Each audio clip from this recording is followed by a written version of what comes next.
No, and you lose the role of the nurse in making staffing decisions when you have a rigid ratio that cannot be flexible. Nurses are accustomed to knowing the patients that they're caring for, meeting in reports, making decisions about assignments that are based upon their experience, their skill, and their knowledge of those patients' needs. Yes. Everyone doesn't have the exact same number of patients in their assignment because those patients' needs are different and the level of experience of the nurse is different. Very different. And we would not want to lose that. Is there another profession that has their practice determined through a ballot question that the citizens vote on? I'm not aware of any other profession that has such a thing. Yeah. And she also said, which is a super good point, and a lot of the time it is last minute decisions. It's not something that they can plan out. It's not something that they say, you know what, tomorrow let's have you have 4 patients, you have 5 patients, you have 6. It's hard to do that because patient situations change. It's those times I'm not sure if your hospital has ever had code help.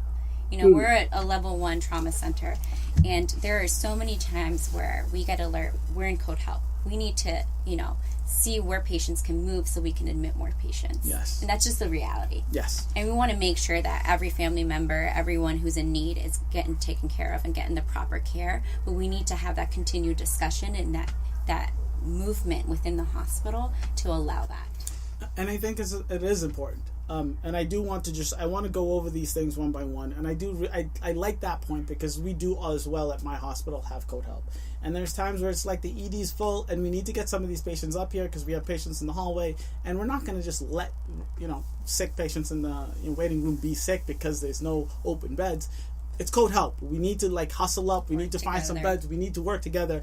And that in those situations, yes, you might have 5 patients for the second half of your shift. You might have 6 patients for the second half of your shift. But it's always based on the nurse. It's never just, everyone on the floor is getting... No, there's some PCU patients, progressive care unit patients that you need less patients for. There's some patients that are just on the observational floor. You don't need as many. So it's different for every unit, for every patient, for every nurse. The biggest problem that I have is just keeping, we want optimized ratios or, safe patient care. Yeah.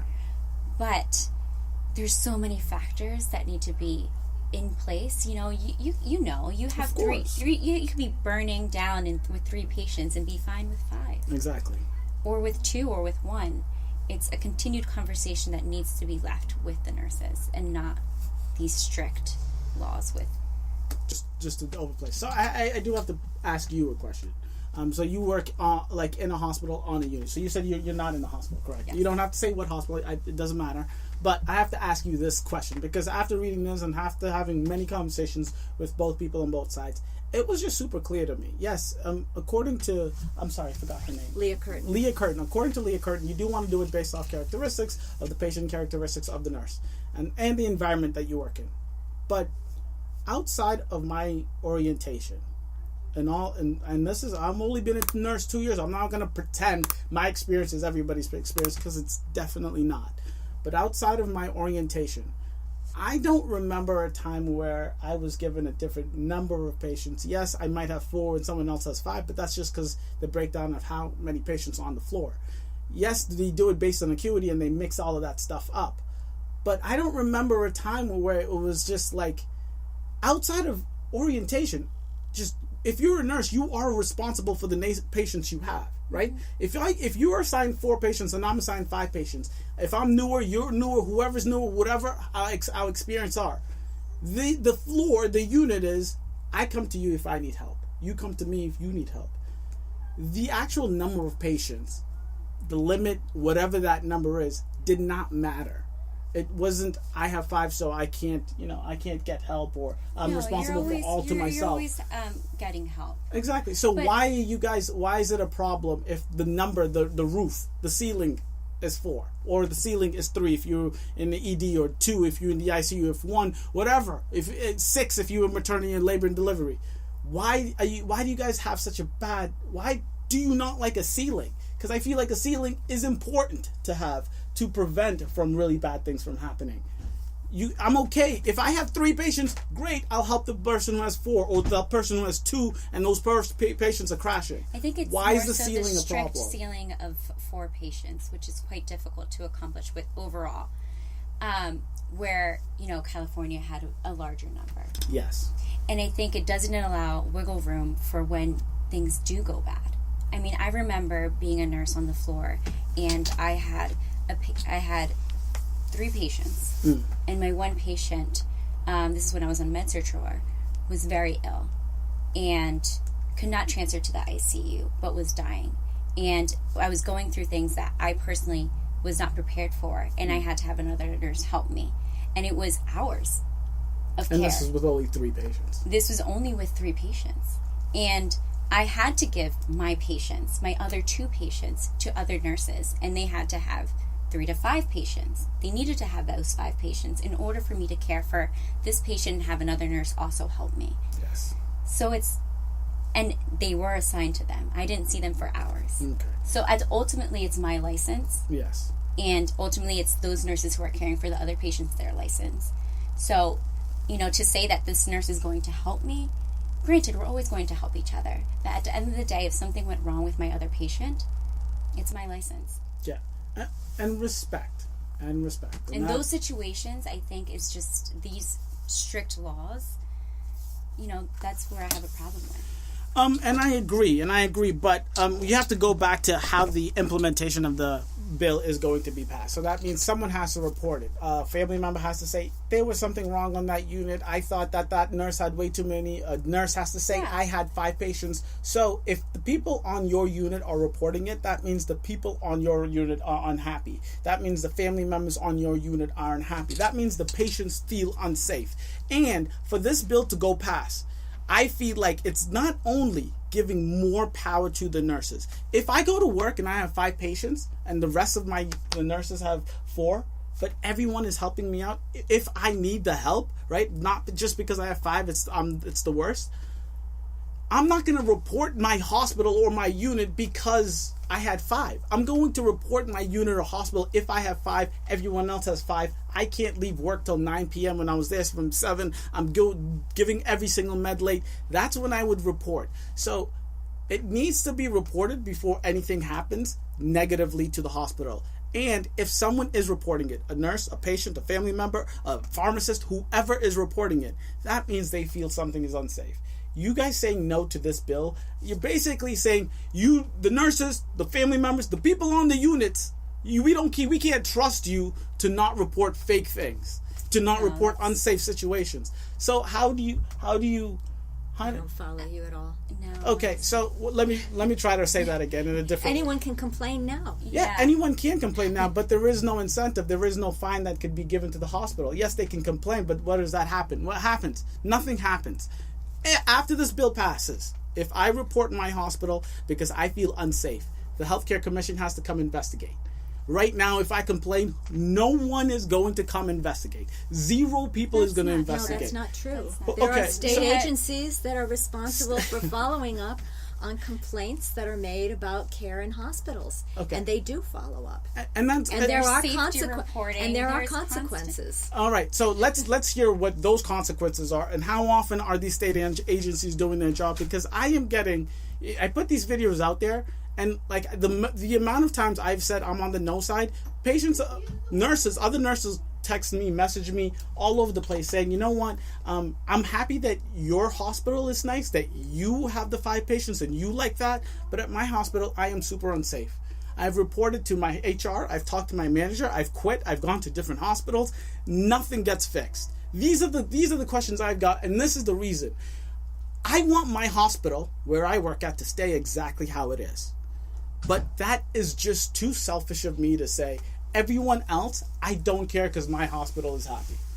Right now, of course, that's not what you're saying, and I'm not saying. And when I was saying no, I wasn't saying that. I definitely wasn't saying that. But what is happening is that there is no consequences to these hospitals when nurses are outworked, burned out, get into these horrible patient outcomes, med errors, mortality because of the amount of patients they get.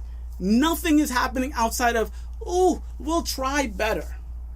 There is zero consequences right now. There is a complaint line for families, for patients, for nurses to contact with the Department of Public Health. And what happens after? Inspections. And what happens after?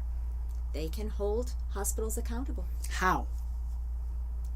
That's the point, right? So there has to be an incentive. If there's no end goal, if there's nothing that pushes the hospital to say, you know what, we're done with your bullshit. If you do not want to safely staff or you have safe patient care, you are going to be fine. Before you guys go, can I just ask? You guys keep saying that you want safe patient outcomes, right? Can I just, is there anything about this bill that you like? Do you not like everything about this bill? What about this bill do you think you want to carry over to the conversation? Do you want to keep? Do you think is a really smart idea? Or is the entire thing trash? I think that to increase levels of staffing is a good idea. Yeah. Okay. So just the basic, just the basic. Not the way that this is doing it, and taking away the acuity and the flexibility and need of every patient situation. The professional judgment of the nurse is key, and should not be something that gets legislated into a numbers situation. We're not about numbers. So I do want to read what it says. The mandate does not, this is on the ANA website, and I'll show you again. It says, and I quote, the mandate does not account for the acuity of the patient or the experience of the nurses working on the unit at that time. Recent nursing graduates would have the same patient responsibility as nurses with 20 years of experience. This is on the website. This is not me just saying it. As nurses, we know that this doesn't make sense, and it's just not true. There is, in the actual initiative, a built-in acuity tool, and it says on the bill, in the initiative. And this, by the way, let me read it and I'll tell you what happened when they put this in the bill. The patient acuity tool shall serve as an adjunct to the assessment of the registered nurse and shall be designed to promote and support the provisions of the safe nursing care for the patients. However, such tools are not to be utilized as a substitute for the assessment and the clinical judgment. So, number one, within the ratios, fair enough. Number one, there is an acuity tool to be had. So, especially in the critical care unit, you can decide, if I feel like I am good with this patient, based on the acuity tool, I can have a second patient. That's the only place in this bill where you can choose between the one or the two, is in the critical care. And it says that the assessment and the judgment does not matter. You guys seem to be upset with the ceiling number. I just feel like, yes, the ceiling number does seem a little on the low side, but I'd rather have a little bit on the low side of a ceiling number than have people, because this doesn't say if the number is 4, every patient has to have 4, and if one nurse has 3, then you guys are fine. No, it says 4 is the highest a patient can have in med-surg or tele. 6 is the highest a patient can have in maternity and labor and delivery. If you have something over, you can be fined. If you guys decide that this patient is so sick that you want to only have 3, no one is going to fine you. So to say that it takes away the judgment of the nurse is not true. It takes away the judgment of the nurse if one nurse says, I want to have 6 patients on a med-surg floor. That judgment, sure, that gets taken away. Do you want to have 6 patients? If you think you can do it, by all means, but that means the entire unit, the family, the staff, the patients, all of the workers have to agree on that. And if no one gets reported, if that does not get reported, if you say I can handle 6 patients and it does not get reported, no fines will happen. If someone finds it to be unsafe, one person finds it to be unsafe, there's not going to be a fine. There's going to be an investigation, and if they decide that it was unsafe, then there'll be a fine. So to say that the judgment and a nurse's autonomy is out the window is not true. In certain aspects, it is. But even after the bill passes, if I have 6 patients and the bill says I can only have 4, but everyone on the unit decides that it's been a safe situation and no one reports it, there will be no investigation, and there will most definitely be no fines. Thank you guys so much for watching. I really do appreciate this. If you guys were informed or educated in any way, shape, or form by these stories, please hit that like button. If you liked my presentation of the news, I really suggest you subscribe and hit the notification bell so you know every time Q the Nurse drops some hot, fresh press news. Thank you. Catch you next week. Deuces.